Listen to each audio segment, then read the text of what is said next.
You're tuned in to the Burrage Sports Show. What's up, everybody? This is the Burrage Sports Show. We are live in effect. I'm one of your hosts, Mike B, and I'm here with my son, Mike BURR. Mike BURR. April T normally is our producer on the ones and twos. That's my daughter, but she's taking a little hiatus today, so we're going to bring you the hot takes. But we are live. We are live on a brand new app, Clubhouse, doing it live. So if you tuned in, you're one of the first winners, and we call all our subscribers, all our fans, anyone who listens to our podcast, we call them winners. So you'll be one of the first winners to hear us live on Clubhouse, and we hope you enjoy. We have a real good show today.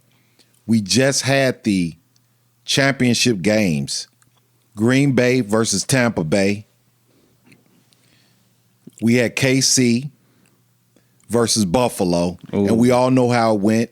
The GOAT, Tom Brady, came out on top. The second GOAT, Pat Mahomes, came out on top. The baby GOAT. The baby GOAT. That's lamb. The baby GOAT. Tom is the big GOAT. Mahomes is the baby GOAT. And those two are going to meet in the Super Bowl, so we're going to have a really good Super Bowl. But before we get into that, before we start talking about the Super Bowl and, you know, the big GOAT, Tom Brady versus the baby GOAT, Pat Mahomes, I got a question for you, Mike BURR. Aaron Rodgers. Aaron Rodgers loses again in the NFC Championship game. So now he's 1-4 in NFC Championship games. And a lot of times Aaron Rodgers is compared to Tom Brady. In fact, they try to have a debate of who's the better quarterback, which I don't even think is a comparison. But my question to you is Aaron Rodgers a little overrated? He got a Super Bowl. He has 2 MVPs. Great quarterback rating in the postseason, but he's 1-4 in NFC Championship games. The one time he did win in the NFC Championship, they went on to win the Super Bowl.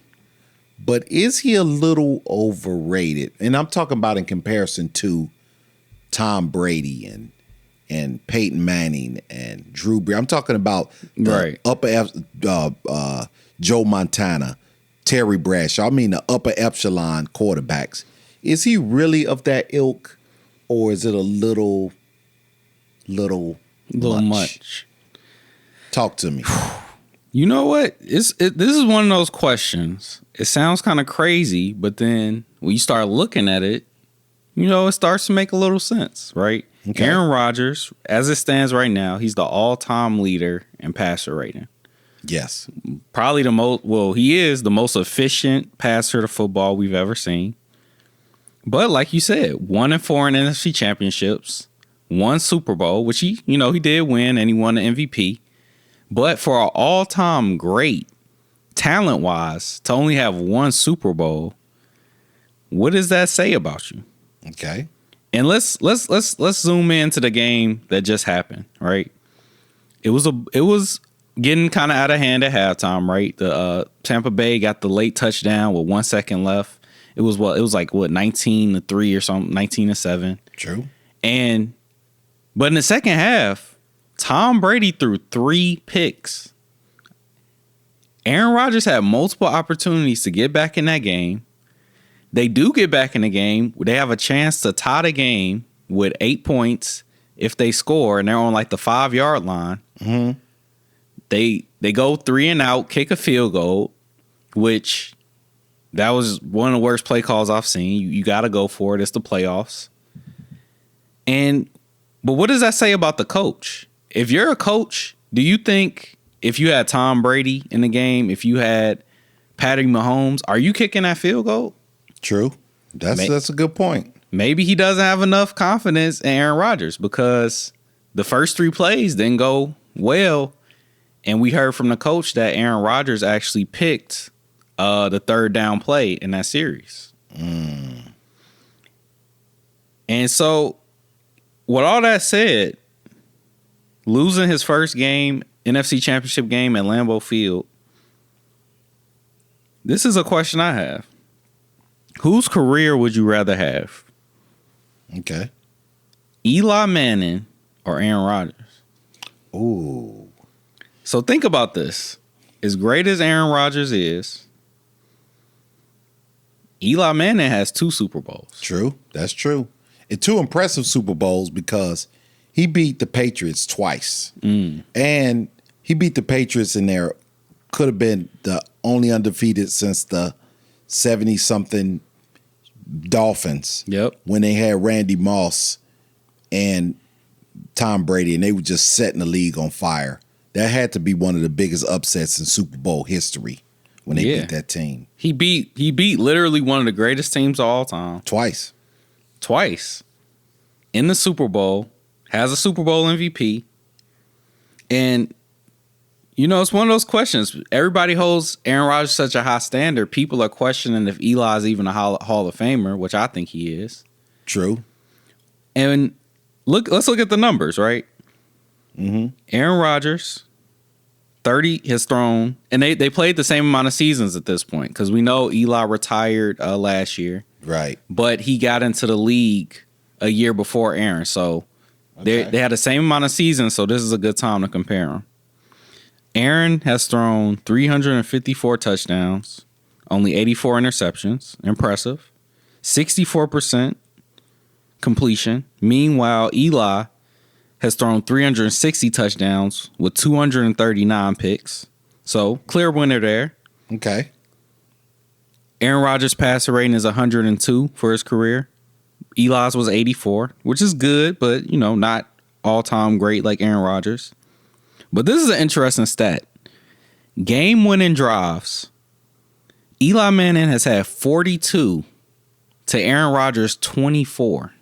And then obviously the 2 Super Bowls to 1. So you could make the argument that Aaron has more game-winning drive, or Eli has more game-winning drives because, Aaron will blow out teams and the Packers had this high-flying offense. But still, game on the line, Eli has shown to be a more reliable quarterback. You got a point there. I mean, that's a really good argument because Eli has such big Super Bowl wins. Now, he has some bad seasons thrown in there. Yeah. But in the biggest game, he has come out on top. And Aaron Rodgers, let me just kind of throw something else out there, to kind of make the case. Maybe he isn't of the GOAT status that we give him. Because, again, and again, guys, let's kind of put this in context, and I'll say it again.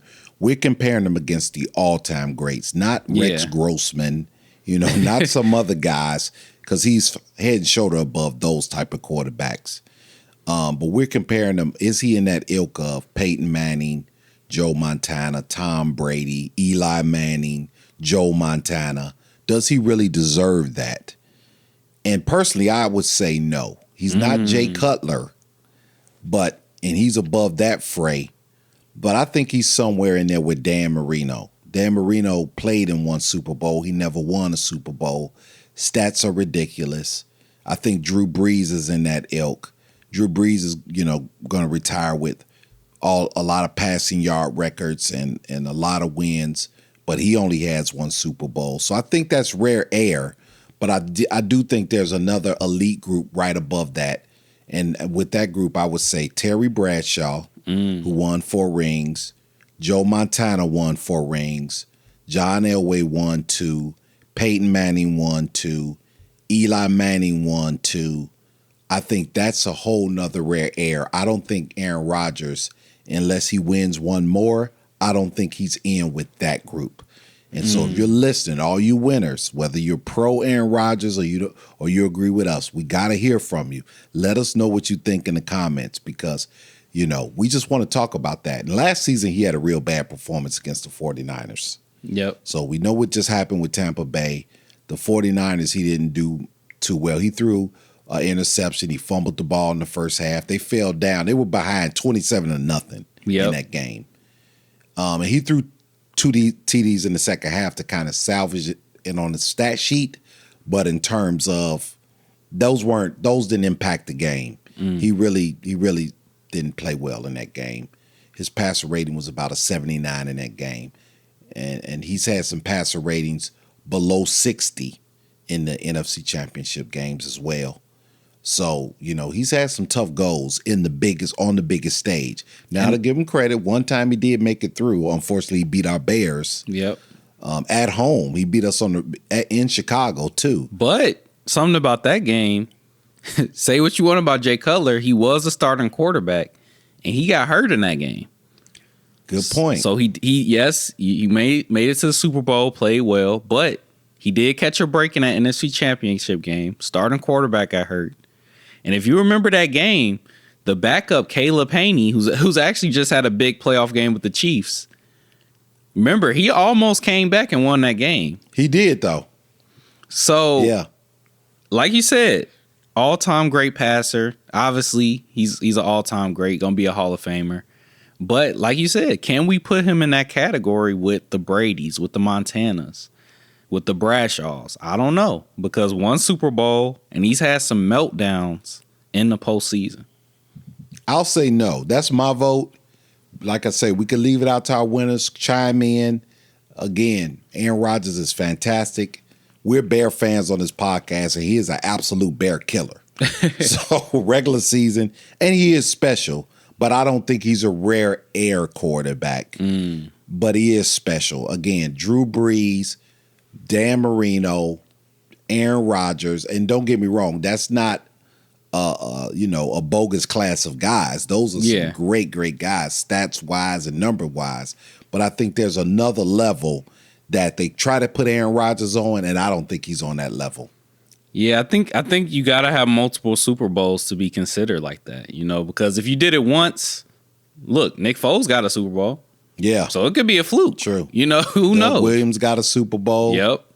Yeah. Winning multiple Super Bowls puts you in a different category. And, if we sound a little salty, it's because we are. We're Bears fans. Right. And like you said, Aaron Rodgers for his career, he's 19-5 against the Bears. Yeah. He beat us in the NFC Championship game in 2010. So that's why we sound a little salty. Right. So we are giving a disclaimer. There is a little bit of bias in there. A little bit of, we're just drinking a little splash of haterade in our Kool-Aid. But we are trying to make some good points. All right, man. Let's talk about the NBA. I know this is kind of a shift. We're going to come back to football. We're going to talk a little bit about the Super Bowl, but not right now. I want to get on the NBA because one of our winners, and I told you, if you're a winner and you reach out to us, we're always going to acknowledge you and give you some love. Pastor Burrage, he is a faithful listener of the show, just happens to be my big brother, happened to be Mike BURR's uncle, but he came up with a really good theory. And I you know what, man? I started watching, and I have to agree with him. Here's what he said. He said, I'm going to give you in two parts. This is from our winner, Pastor Burrage, the head guy of First Love Ministries out there. Shout out to First Love Ministries. Most of them are listeners as well. They're all winners. But here's the thing. He said the Cleveland Cavaliers is his Cinderella team in the East. Ooh. And I tell you why. He said because they very quietly acquired 4 dominant big men, and he think that could carry them a long way. They already had Andre Drummond. They acquired JaVale McGee via trade, and then they picked up Jarrett from Brooklyn, and they also have, and I'm missing one of the big men. Let me see. JaVale McGee? Yeah, JaVale McGee, Drummond, Jarrett from Brooklyn. Oh, and Larry Nance Jr. Yep, Larry Nance. So he's like, with that front line, he believes they're going to make some noise come postseason. Because in the postseason, the game contracts. The game gets a little slower. There's more half-court ball. And he believes with them acquiring those 4 big men, they are going to be a formidable team in the East. That's his Cinderella team. And to juxtapose that, he thinks Brooklyn, by giving up Jarrett and making all the deals that they made, that now they're too little. Ooh. And the Brooklyn Nets, he feels, really shot themselves in the foot because other than DeAndre Jordan, they don't have any bigs. Cleveland just dropped 145 on them. Yep. And so that's his theory. Cleveland is his Cinderella. Brooklyn, he believes, shot themselves in the foot by giving up way too much for Harden, and now they're too little. Talk to me about that, Mike BURR. Ooh. So this is a hot take. This is a definition of a hot take. And just like we said earlier, it's one of those things that sounds kind of crazy, but when you look at it, is it really crazy though? Mm-hmm. The Cavs are sitting at 8-9 right now. They're the 7th seed in the Eastern Conference, and like you said, dominant inside basketball. They have 3. If you look at JaVale McGee, he's one of the best rim protectors. Can run the court, do a lot of different things. Andre Drummond is probably the best rebounder in the league. True. And Larry Nance is one of the most high-flying players in the league. And then Jared from Brooklyn is a beast. That young guy can play with the fro. Yeah, they really got a great player with Jared. You know, he's one of the best defenders in the league, and he's developing his offensive game. And he'll have more of an opportunity to do that in Cleveland now. Oh, and I forgot, not to cut you off, Kevin Love's going to come back too sooner or later. Yeah, and K-Love. And then we're just talking about the bigs. We haven't talked about Colin Sexton. Very good young point guard. One of the best. Having a fantastic season this year. Yep. So it's a lot more in Cleveland. We know since the days of LeBron and Kyrie, they've been struggling, but they got some pieces. Yeah. And on the other side of things, when you look at the Nets, I agree. If you look at their roster of the guys they're playing, DeAndre Jordan is the only center on the roster. They gave up all their other height. KD is playing power forward right now, right? Because Kyrie's at the 1. You got Harden at the 2. Joe Harris is playing the 3. KD is playing power forward. I know he's 7 feet. But he doesn't like power forward. Exactly. He's more like a swing forward. He likes to float. Exactly. He's a natural 3. Right. He doesn't want to bang down low. He doesn't want to get rebounds. He wants to shoot. Yeah. So, and their only center is DeAndre Jordan. So, and like you said, their problem has been on the defensive end, right? Mm-hmm. They put up 135 on Cleveland, but that doesn't matter if you give up 147. Right. And they gave up 42 points to Colin Sexton, who's a great player, but still, if you're trying to win a championship, you got to handle business. You can't be giving up 42 points and 147 for the game. Yeah, and I don't like it. Now, and let me make a disclaimer, guys. The last podcast before Kyrie came back, I liked the way James Harden and Durant was playing. Yeah. I said in April T, our super producers, we thought the Nets could get to the NBA Finals. I thought they could win the East. Mike BURR, I got to give him credit. He didn't think they could. I'm retracting that. Hey, this is our podcast. We could do it, and nothing is in stone. It's a long season. But when Kyrie Irving came back, I don't like them anymore. I don't like what they look like when Kyrie came back. I like the first 2 games when Harden was running the point. They had Durant. I saw some fluidity there. Now that Kyrie's back, I don't like them. And then my brother made a good point. Our winner, he made a good point. They do look too little now. A lot of times I see them rotating on defense, and James Harden or Jeff Green is kind of like operating as a quasi backup center or power forward. Yeah. He's really a small forward. I see him get pinned down on the post trying to stick a 5, and it's barbecue chicken. Yeah. So I'm retracting. I agree. I think Brooklyn is too little now. I didn't like I don't like their flow now that Kyrie has come back. I don't think they are getting out of the East now. And I have to agree. I do like Cleveland now. I think they very quietly stacked their team. And again, we're talking about all this, and K-Love ain't even back yet. Yeah. So they could make some noise, man. You got Colin Sexton. He's good. Taurean Prince, he's a dog. And these are the backcourt players. They're going to make some noise. I have to agree with him, man. I think our winner, he gave us a really good suggestion hoop-wise. Cleveland might have quietly won the James Harden trade. Bringing in Jared Allen. Yeah. Bringing in Taurean Prince, who's another good young player. Yeah. And you already got Sexton there. You already got McGee and the vets Drummond. Yeah. You got him last year. You got K Love coming back. That's a squad. That's talent. And if they keep growing and building together, they could have something.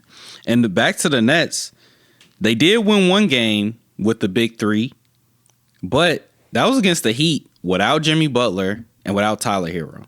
So, Right. And they still let Dragic and Bam combine for 47. Right. And so that's the story of this team. They do look small defensively. You got KD playing a power forward position. That's not his natural position. Kyrie is a small one in today's NBA, and he's never been known as a great defender. You got Harden, who can play defense, but you need him on the offensive end, and the more energy they put on a defensive end, and really all three of these guys, when you think about it, right? They've all been such big offensive threats. They could take plays off on defense. Yeah, true. Not saying they're not capable, but that's just how they've operated. Now on this team, they're going to have to play both sides of the ball. True. 100% all game. Just like the all-time greats, right? If they want to be in the categories with the Jordans, the LeBrons, the Kobes, the Shaqs, the Kareems, they play both sides of the ball all 48 minutes. Certainly. So that's going to have to be new life in for the Nets if they want to win. Yeah, and I watched that game against the Heat. I watched mostly that whole game. I think I did watch the whole game. Mm-hmm. They were struggling, dude. I mean, that game came down to the wire. They took control maybe in the last 4 or 5 minutes. But Jimmy Butler wasn't even there. Yep. And they played hard, man. And the Heat, like I say, hung with them all through late in the fourth quarter. And then finally they did went on a little run and stretched the game out and closed it out. But I'm like, man, Brooklyn had to play that hard and struggle with that team. It was that team that game was back and forth, and Jimmy B wasn't out there, or Tyler Hero. So again, I don't like it now. I'm switching, man. I don't think the Nets are going to win the East. They're too little, and I like the fact that Cleveland could be a Cinderella because they got some size, man, and those big fellas could play. They're not a bunch of scrubs. Those are big fellas that can actually ball out. So they're going to be a problem. Yeah, shout out to our winner, Pastor Burrage, coming through with a hot one. Yeah, and shout out to another one of our winners, Mr. Omar Smith. We saw him put some good comments out there. Shout out to you and to all our winners, man. We got some winners. The other day I'm checking, and we had somebody check us out in Europe. Nice. So, hey, for all our fans over Europe, overseas, we're over here in America, but overseas, you know, we so happy that you tuned in and you listened to us because we're having a great time on this podcast. Yep. So now let's talk about our hot takes. Our super producer, April T, isn't in, so we have to do the hot takes today. So Mike BURR, why don't you hit us with the hot takes? Fill in for April T on the ones and twos today and let me know what you come up with. All right. And even though April isn't here, she is live with us on Clubhouse. We'll be streaming live on Clubhouse from now on, so make sure you tune in. And so, hot takes. First, Conor McGregor knocked out by Dustin Poirier. And McGregor is on a 6-month medical suspension from injury sustained from the fight. Wow. And he got knocked out what, early? Like the second round, right? Yeah, it was pretty early in the fight. Yeah, I think it was the second round. And, you know, he's the biggest name in MMA. You know, when you talk about the money and the fame and the household name, it's obviously Conor McGregor. But that just shows you how brutal a sport MMA is. Yeah. Any given Saturday or whatever day they fight, you could get your socks knocked off. So that's no knock against Conor McGregor. It is a brutal sport. Yeah. He's been a great champion, great for building the profile of the sport. But, hey, when you go into that octagon or, you know, anything could happen because you're just going mano a mano and you're in there straight up scrapping. Yeah, it's the closest thing to just a street fight. It's as little rules as possible. They wear the small gloves. And, you know, it's mixed martial arts, so anything goes pretty much. And and you know, and that's the other thing about the sport too. You know, it's not, and don't get me wrong, they make millions, but compared to boxing and other combat sports, you know, you're putting your life on the line for not relatively a lot of money compared to the amount of training and amount of punishments you have to take. True. And it's a clear difference between Conor McGregor pre-Mayweather and after Mayweather. Yeah. Because once you get that $50 million check, it's a lot harder to prepare for that octagon too. So yeah, shout out to Conor McGregor. He's definitely one of the GOATs of the sport, definitely the most high profile talent. And, you know, I hope everything's well, and I hope, you know, he recovers fast. Yeah, yeah. What else we got on the hot takes? All right. So, this is a big one. Candace Parker is retiring from the LA Sparks after 13 seasons. And she is coming to, no, she's not retiring. She's leaving the LA Sparks, and she's coming back home to Chicago, to the Chicago Sky, signing on February 1st. Nice, man. Well, she's a Chicago home girl. Technically, she's from Naperville, Illinois. Naperville is it's a suburb out in the Chicagoland area. Real nice spot. So yeah, she's going out there, and she wants to be home. And it's probably because she got a family, probably because of COVID. You know, a lot of different things are happening in that economy. So, you know, it's going to be nice that she's coming back, you know? Yep. Yeah, so that's good news. Coming back home to the city. And that's all the hot takes for today. Yeah, she was always a hometown hero. So it's going to be nice to have her back with the Chicago Sky. And the Chicago Sky trying to do big things. They made it to a final before, and, you know, they're just trying to resurrect the team, and that she's going to really bring a spark to that team, man, because she is one of the Illinois' favorite daughters, man. So it's going to be great for her to be back. And she's one of the greats of all time. She will be in the Basketball Hall of Fame.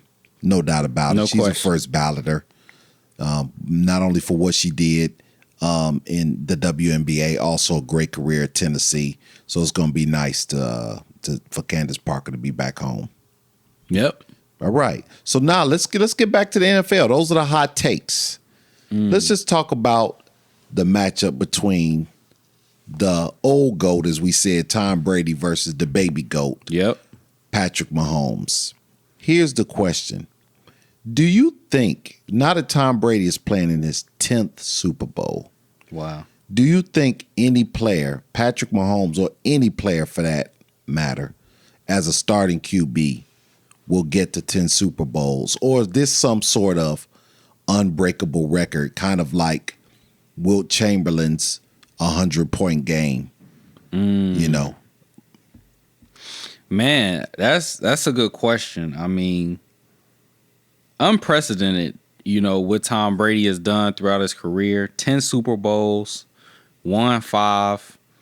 And even this season, right? He won 6, actually. Oh, yeah, he won 6 Super Bowls. 6 out of 10. And then what he did this season, we got to give some respect to this real quick. At age 43, you leave a team you've been with for 20 years. You go to a team that was 7-9 last year. True. Get them to the Super Bowl. You throw 4,600 yards, 40 touchdowns in a new system, new offense, new players in a COVID season. That's one of the craziest things. And I think he was already the GOAT before this season, but I think that just put him so far ahead. Yeah, it's not even debatable. Yeah, it's not even close at this point. And the question though is, can another player get to 10 Super Bowls? That's the question. Will we see that again in our lifetime? It's a couple of streaks. Wilt Chamberlain's 100-point in the game. Yep. And in baseball, Major League Baseball, Joe DiMaggio had a 56-game hitting streak. Wow. Those are records that I don't know if I'm going to ever see anybody break them. And now I got to add Tom Brady to that. Yeah. 10 times the starting quarterback in the Super Bowl. And this is the question I'm asking you, Mike BURR. Do you think we'll ever see that? Somebody, a starting quarterback in the Super Bowl 10 times. You know what? Yeah. Okay. And the guy that's going to do it is playing him right now. The baby goat. Baby goat, Patrick Patty Mahomes Mahomes. boy. This is already his second one. True. He's only 25. Tyreek Hill, I think he's 25 too. Kelsey's only like 26. It seems like they're in it for the long haul. He signed for 10 years, so he's in that same system.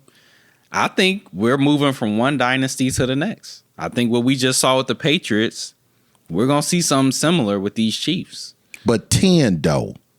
10 though. You think he could get to 10 though? He already had 2. I think he can. I know that 8 more is a lot.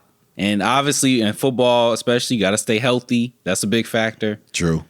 But that being considered, if he stays healthy, I think he could do it.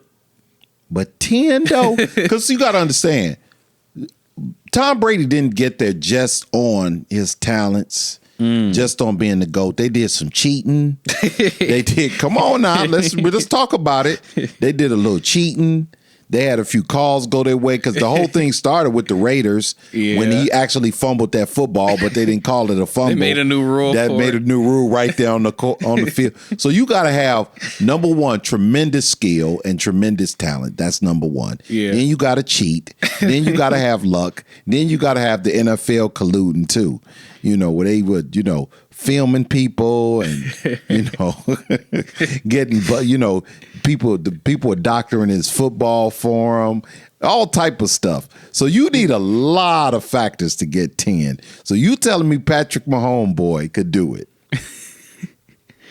Now that you said all that, if he's willing to get his hands dirty, I still believe. But they may have to, Andy Reid may have to say, "Hey, Belichick, instead of if you think about retiring, hey, just come work your magic with us. We'll let you be assistant GM or something." Right. But what records are meant to be broken again? Those are 3 I could think of that we see them in our lifetime. And look, I didn't know if I was going to see the Cubs win a World Series in my lifetime. Yeah. It happened. Yep. And the White Sox, too. People don't know. The White Sox streak of not winning was almost as bad as the Cubs.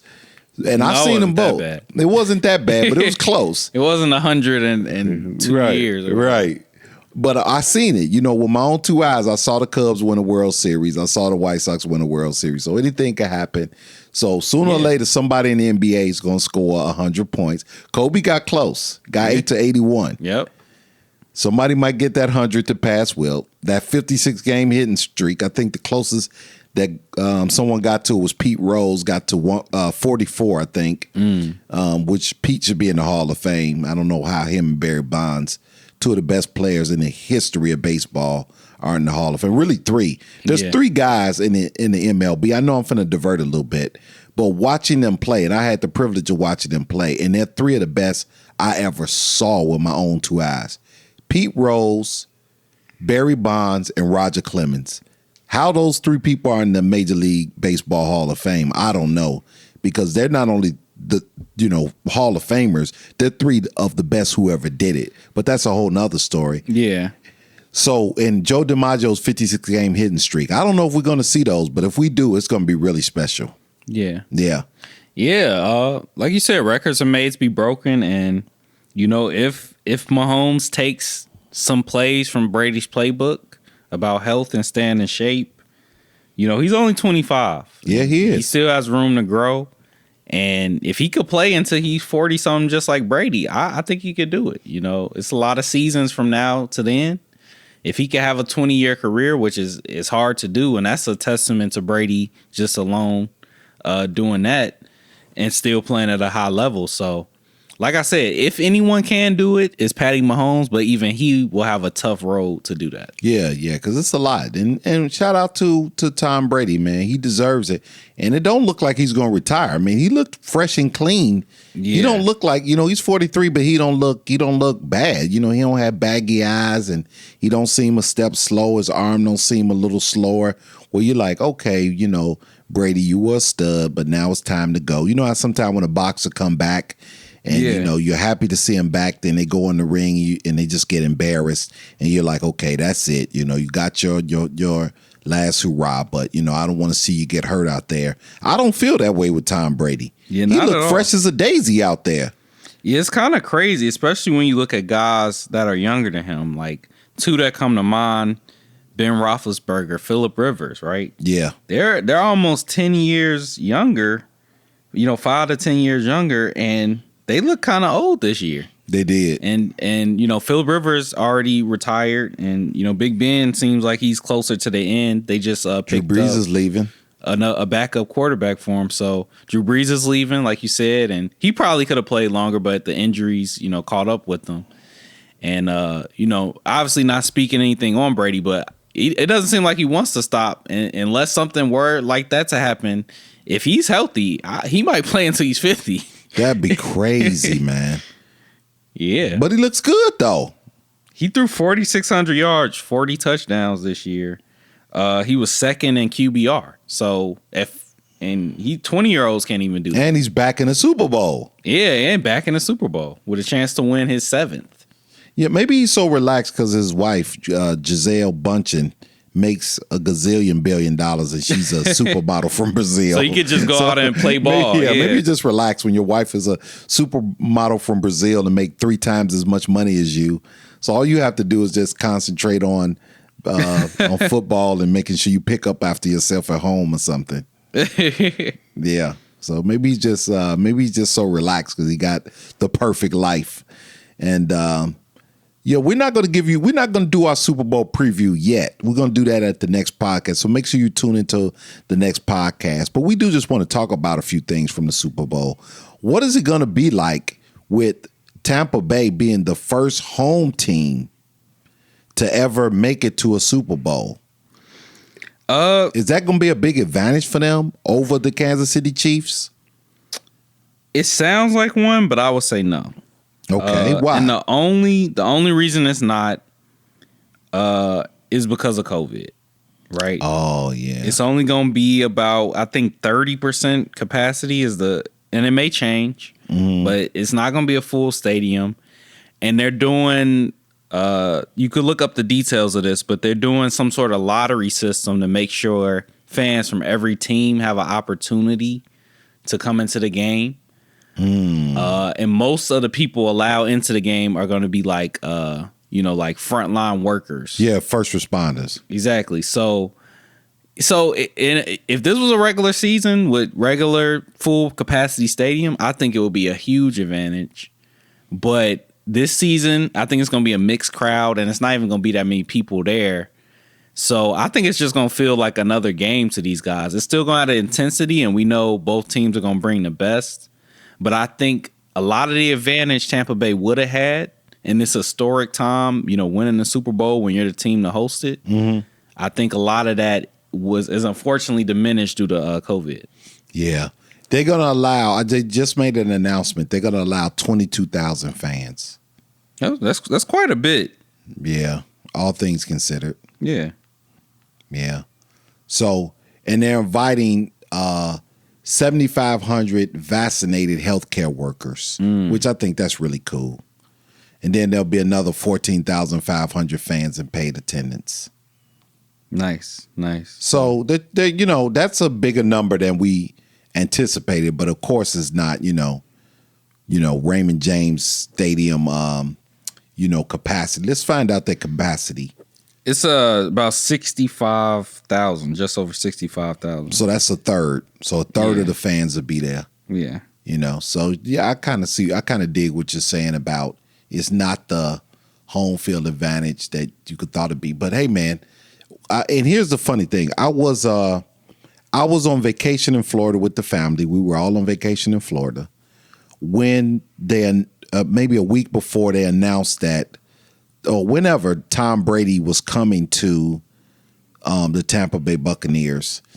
And I think in the airport or at the hotel or something, I was talking to a guy who was from Florida, who was a Tampa Bay fan. And he was like, they are on fire. They were so excited that they got Tom Brady. So can you imagine the fun that they're having in Tampa right now? Oh, man. You get Tom Brady, and right away the first year, he leads you to the Super Bowl, and then the Super Bowl is right in your city. So I know they're having a lot of fun in Tampa Bay, as much as you can have. Florida is a little more wide open than most states due to COVID, so they're probably out partying and being on boats and gambling and having all sorts of fun with no mask on, because that's what Florida's been doing pretty much most of the time during COVID anyway. Yeah. And I wanna end this on a question. Sure.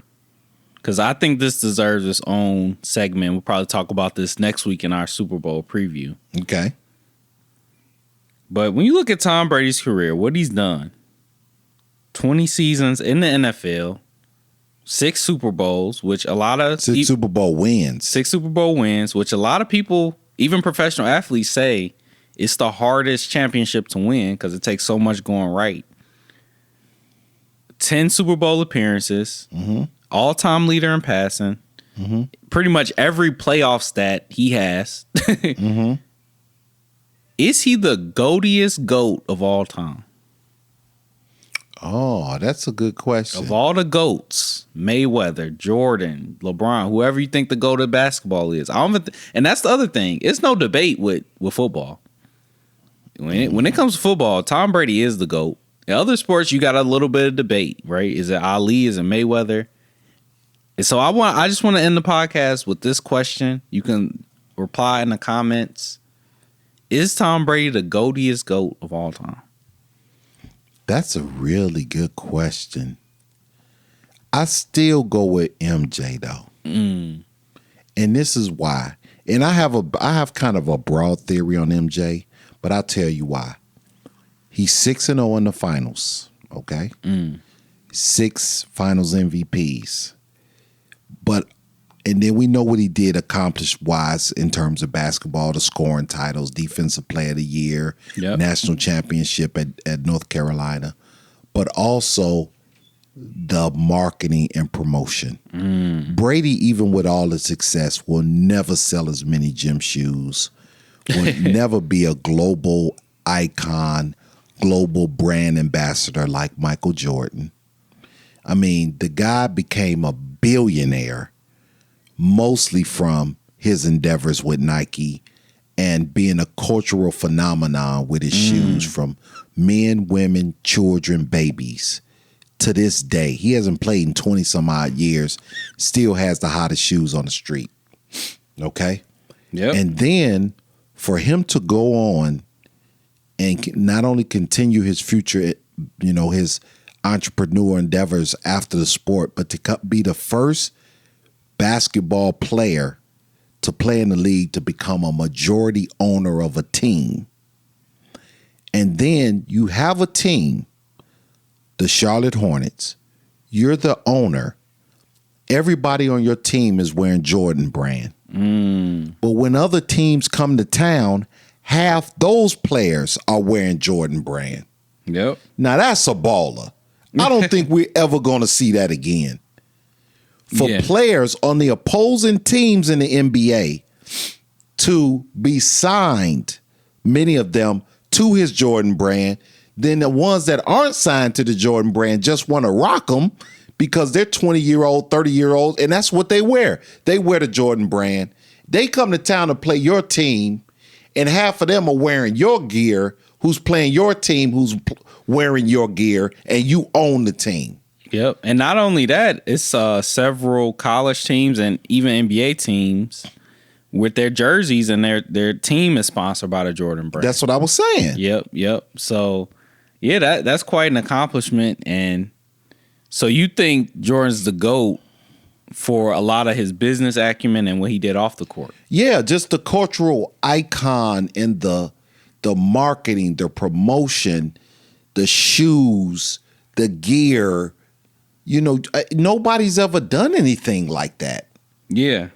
And again, you have other athletes who proudly, athletes can be very competitive. Right. So they'll say, yeah, these are dope, these are good, but I ain't wearing them because you wearing them. There's a lot of players, they're not going to wear LeBrons because it's too embarrassing, and they don't want to wear LeBrons because LeBron is in the league, LeBron is dominating, he's the man, so they don't want to wear them. So wait, let me ask you this. Because this is before my time. Was it players while Jordan was still in the league that were on other teams wearing his shoes. No, not then. No, everybody wanted them.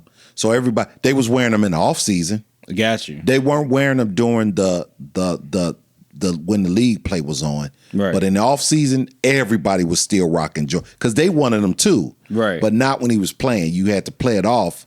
But as soon as he retired, every league player in the league started wearing the Jordans freely without any compromise. But in the off season, oh yeah, they were definitely buying Jordans. Yeah.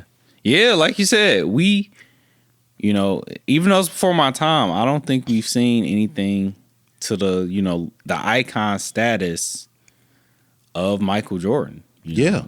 And in terms of being a global icon, he's right up there with, like Michael Jackson and Beyonce, or, he's to that level of, iconic status. Yeah, because Brady, the reason why he can't be the GOATs of GOATs, he's not even playing the most popular football.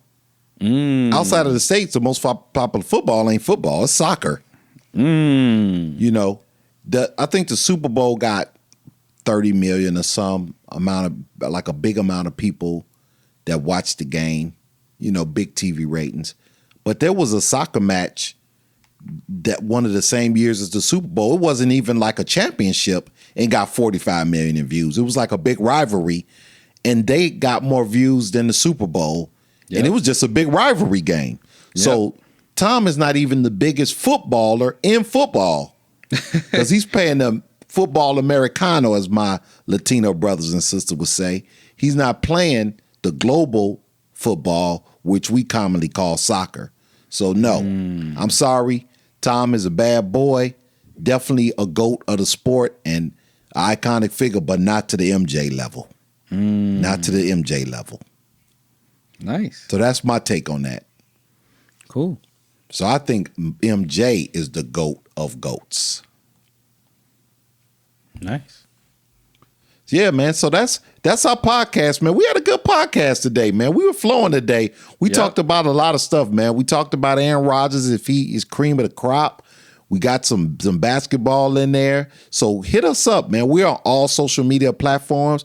And this was our first time on a new platform, but we had a good time today on that platform, man. And so check us out. We're on all type of social media, and we're having a good time. And we just want you guys to subscribe, be a part of it. Mike BURR, what you got to say? Yeah, and we want to shout out everybody checking in with us on Clubhouse. We'll be going live on Clubhouse from now on. So yeah, make sure to join us on the platform. If it is an invite-only platform, it's exclusive. So if you want to invite, reach out to us, and we'll send it to you. So make sure to hit us up. If you want the invite, you can listen to it in live. And we'll also be taking your questions, comments, concerns, and you can get your input right live on the show. Yeah, so we want some live callers. That's our next evolution. That was our goal in 2021 to start getting some live contact. So hit us up on Clubhouse. Come on in and talk to us. Get your opinions out there. We know you got a lot to say about sports. So come on in. And we're still out there on YouTube. We're still out there on all the different other streaming services. But come on, hit us up live. We want to talk to you. We want to hear your opinions and what you have to say. We love to hear from our winners. Yep. All right. That's our show. Mike BURR, you got anything else? That's it. All right. We had a good time. Next week's Super Bowl preview, we're going to go a little deeper into basketball because the NBA season is hitting up, and we got a nice surprise from you from our super producer, April T. She'll be back with the hot takes on the ones and twos. So we got a lot of good stuff coming up. We hope you enjoyed the show. And as we always do, Mike BURR, drop the beat.